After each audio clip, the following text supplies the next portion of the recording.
Tonight I went to the movie theater and I saw a documentary about pelicans that was perfectly called Pelican Dreams.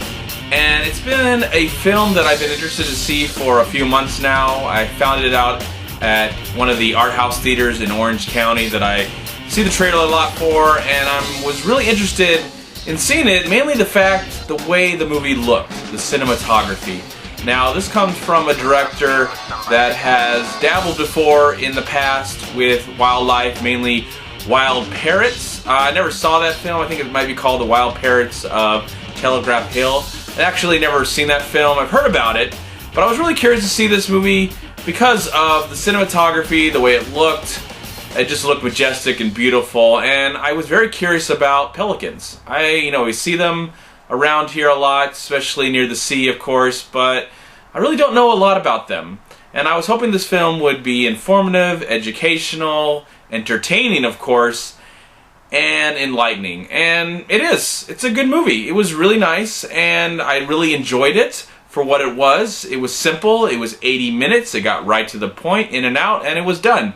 And I like that we actually felt like we learned something. We got to follow a few pelicans because the movie starts, why the movie starts is through this journey of this pelican called Gigi. And why it's called Gigi is because it was found on the Golden Gate Bridge in San Francisco. So there's some footage that was captured by a camera phone or something as this pelican was kind of on the middle of the road and they were trying to save it. And so this filmmaker decided that she wanted to follow this pelican, hopefully through captivity and back to the wildlife. Because a lot of these pelicans that are showcased in this movie, some of them are they're really wounded, so they're not really going anywhere anytime soon.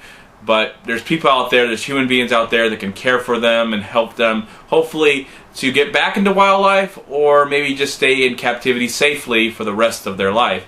And also the film examines wildlife, pelicans, where they come from, what they eat, how they hunt for food, and some of the ups and downs of actually being a pelican. And it tries to answer the question, do pelicans dream?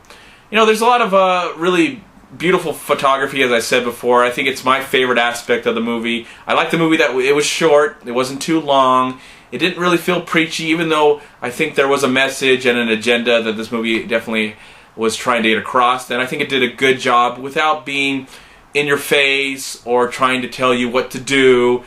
I think this film did a good job at getting you to care about the pelicans and to look at them in a different way. I think once I see a pelican in real life again, I'll definitely look at the creature in a whole new light and be more respectful to it than I already have.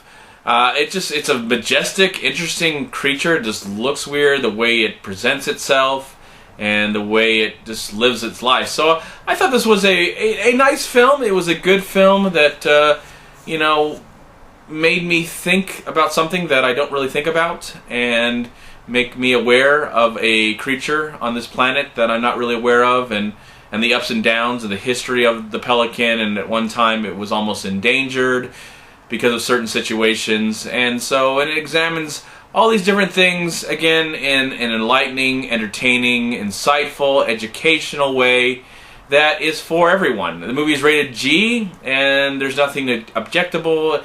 If it's something that you can find in your theater and you want to take the whole family, you can enjoy it as a really good nature film.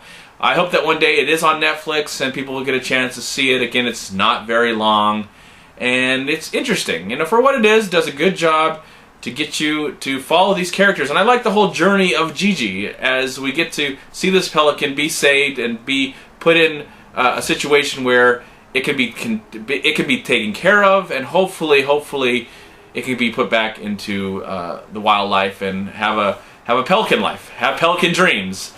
So yeah, I enjoyed the film and I would recommend it. Again, it's not something that's going to change your life or make you think about the world any more than you already do, but it's nice to be informed about the creatures that live in our world sometimes, and I'm really glad that this film exists, and I'm really interested to see the films. Actually, I would really be interested to see the film that came out before this from this director, and I hope that this woman will continue to make films because I think she does a good job. She edits, she writes, she produces, and she does the cinematography. And it's gorgeous. It's a gorgeous looking movie. Even for that, I think you should at least see this movie for the way it looks. It's a beautiful looking film. And for that, I am going to give Pelican Dreams, I'm going to give it a solid 3 stars out of 4. I'm MovieManCHAD. Please like, comment, subscribe to my channel. I'm also on Twitter and I'm on Facebook. And please go to WeLiveFilm.com and subscribe right here on YouTube to We Live Film. Also go to Long Beach Acting and Film Association right here on Facebook and Twitter. Please also go to MoviePile.com, and if you've enjoyed this video review, please click right here, subscribe to my channel. I'd really appreciate it. Have a great day, a wonderful night, and a wonderful life, and I will talk to you in my next movie review. Hey, have you actually seen this movie? Let me know in the comment box below if you actually heard about this film and you've actually seen it. I'd be curious to know. Alright everyone, bye everyone, and peace be with you, my friends.